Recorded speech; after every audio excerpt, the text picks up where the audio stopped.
Welcome to Ivanoff Retirement Insights with Paul and Travis Ivanoff. The father and son team at Ivanoff Advisors and Ivanoff Wealth Management helps clients grow and protect their wealth. Paul and Travis understand the importance of having tax-advantaged, reliable income in retirement, protecting your assets, and helping you achieve your retirement dreams.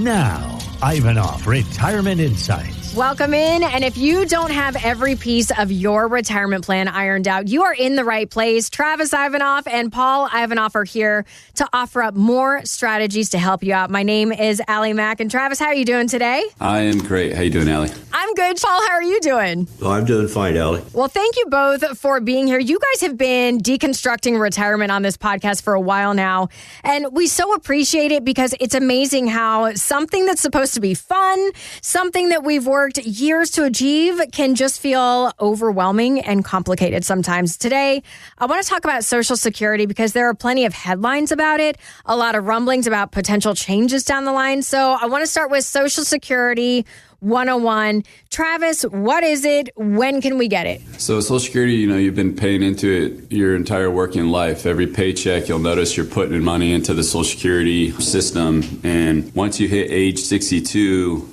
that's the earliest you can pull your personal Social Security.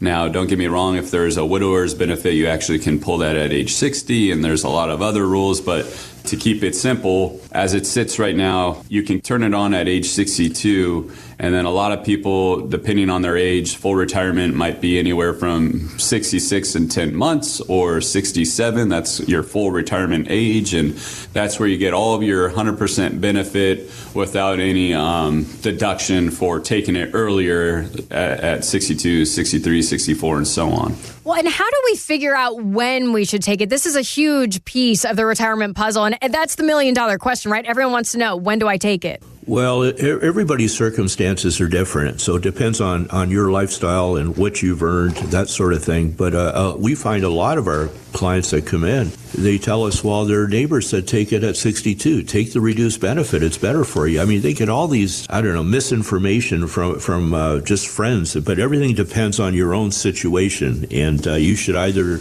if you've done well, maybe take it, max it out, wait to age 70 to take it. If you haven't done so well, maybe take the reduced benefit. And there's so many strategies involved, which we get into with our clients. For example, they could start and then stop and then start again. They can do that one time before the age of 70. And for some of our clients, it's really worth it. And we get into all these strategies when they meet with us. Yeah, we actually have a Social Security calculator that will run multiple different scenarios, and we could show you all different types of numbers as far as break even. Like, okay, if I wait till 70, when is my break-even point that I got all the money back to me by waiting that long? And sometimes it's age 78, 81. And so we have software that allows us to run different calculations, and then we pair that with your current savings, which is going to come into play. And is your home paid off? Are you helping to support a kid? All the different variables that come into this decision, but we can get into the numbers and then figure out if it makes sense to turn it on early or wait. And I always add a caveat with clients like, look, the break even, maybe it's age 78 or 79, but I add the caveat, hopefully you're healthy.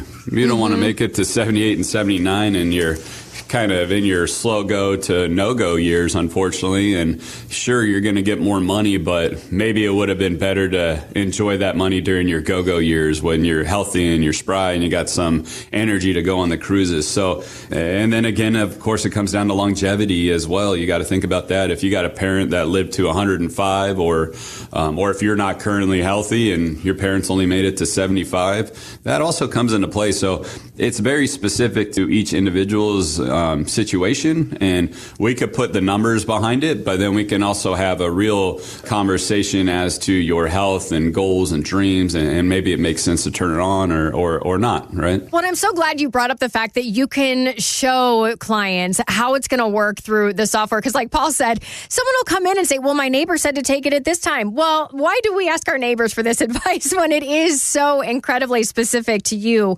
and your situation? And as you guys were talking about, the longer you wait to claim Social Security benefits, the bigger the monthly check will be. It's kind of a gamble, but are there any signs that we could maybe postpone taking those benefits until we hit 70 without compromising a retirement budget? I mean, you might, man, I could go on many tangents, as I usually do on that question, but something to think about is the difference in spouse's age, right? Mm-hmm. So my wife is 4 years older than me, and this is really going on in my life. And I think that it would be better for her to possibly take her Social Security because she didn't work as many years as that I have worked, and she's a stay-at-home mom, takes care of our 3 kids, etc. It's probably going to behoove her to turn on her Social Security immediately because mine's always going to be higher. And if we were to sit on one, we'd probably sit on mine until age 70, and then she can take her benefit at 62, knowing that her longevity is through the roof, like her, grandparents and everyone into the 90s, where she might have a whole nother life. My longevity might not be as good. So she should probably turn hers on, and then let's wait on mine until 70. That way, if something happens to me, she switches to mine at 70. And then there's another rule there where she can take half of what mine would have been at full retirement age, and it still would probably be higher than what hers would have been, right? So not to get too far into the weeds, that's why you need us and you need our software, because we can really build this. But that might be a sign to wait, is depending on spouses' ages and longevity. And then if you're flush with income and you're continuing to work, well, then you probably don't want to turn on Social Security because it's just going to get taxed anyway. So again, it's such a highly debated topic on when to pull, but it's going to be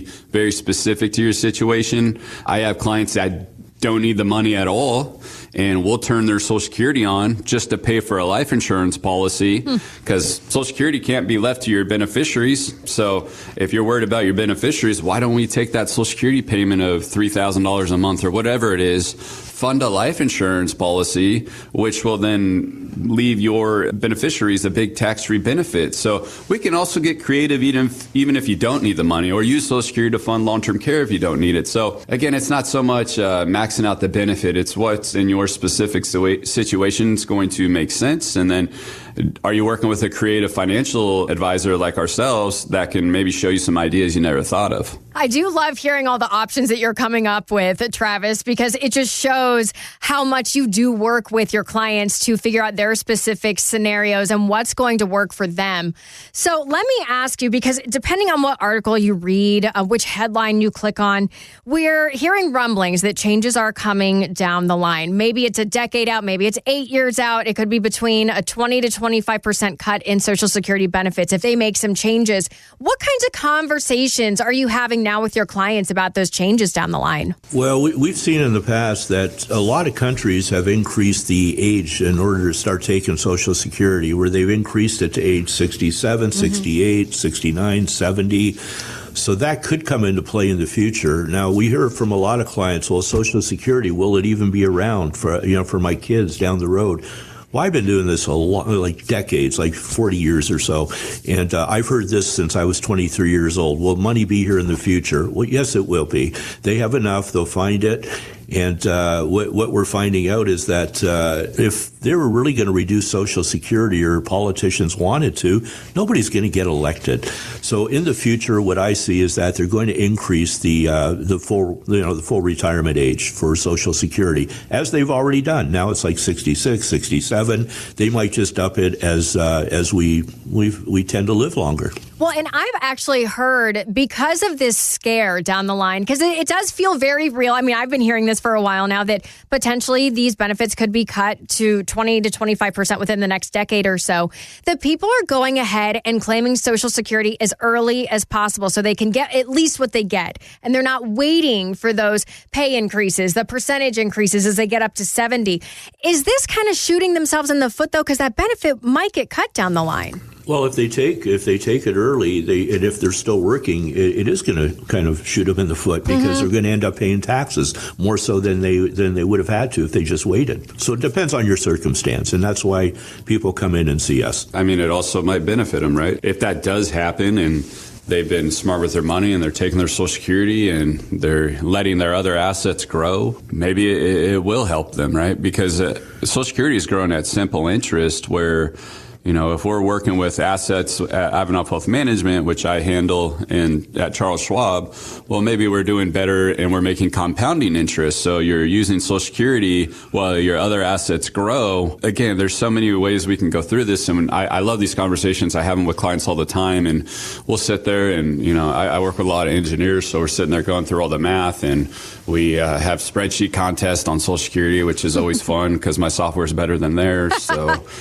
we can get into all of that. There's so many, thoughts on, should I take it early? Is it going to run out? Is it going to be there for me? And I think, with the amount of retirees we work with, people are very dependent on Social Security. It would be absolutely devastating for the country to see people lose 25% of their Social Security. You would be surprised how many people have not saved, and that is their main method of retirement for as far as guaranteed paychecks. Well, and I really appreciate this conversation because just in that answer alone, you can tell how you guys are like the yin and yang over at Ivanoff Wealth Management and Ivanoff Advisors, because Paul said, yeah, it could be bad. And you said, well, it could be good. So there are options, and clearly Travis and Paul are going to weigh them out on your behalf if you work with Ivanoff Wealth Management and Ivanoff Advisors.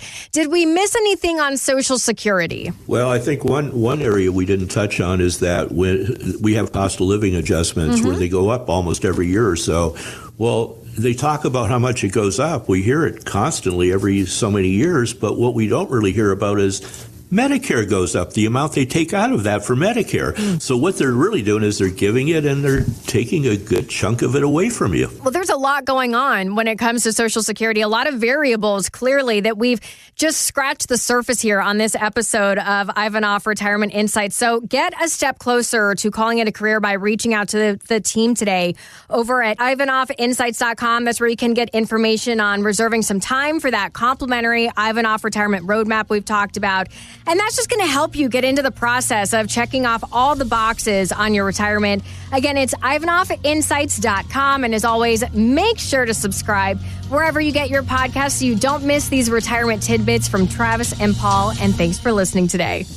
Investment advisory services offered through Ivanoff Wealth Management, a registered investment advisor firm. Registration is not an endorsement by security regulators. By contacting us, you may be provided with information about insurance products, including annuities offered through Travis Ivanoff, California CRD number 325275. The firms are separate entities. Annuity guarantees rely on the financial strength and claims paying ability of the issuing insurance company and are not offered by Ivanoff Wealth Management Incorporated. Read your contract for restrictions, limitations, or penalties. Ivanoff Wealth Management is not licensed in all 50 states. To find out if Ivanoff Wealth Management is licensed in your state, please call 714-553-1490. Ivanoff Advisors is not affiliated with Ivanoff Wealth Management Incorporated. Advisory services are offered by Travis Ivanoff through Ivanoff Wealth Management. Insurance services are offered by Paul Ivanoff through Ivanoff Advisors. The aforementioned are unaffiliated companies.